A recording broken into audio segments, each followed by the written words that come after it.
Question 28 says that when you study a slide showing different stages of budding in yeast, you observe the following stages. First is the bud may get separated from the parent body and develop into a new individual.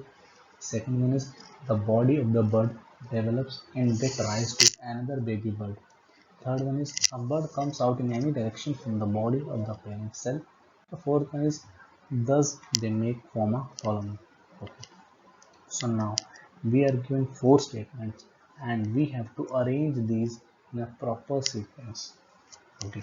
So we are given with four options. Okay. So now let's see the correct option.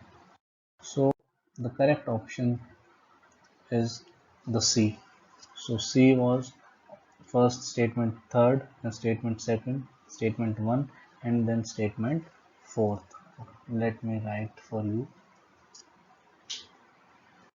First, third, and then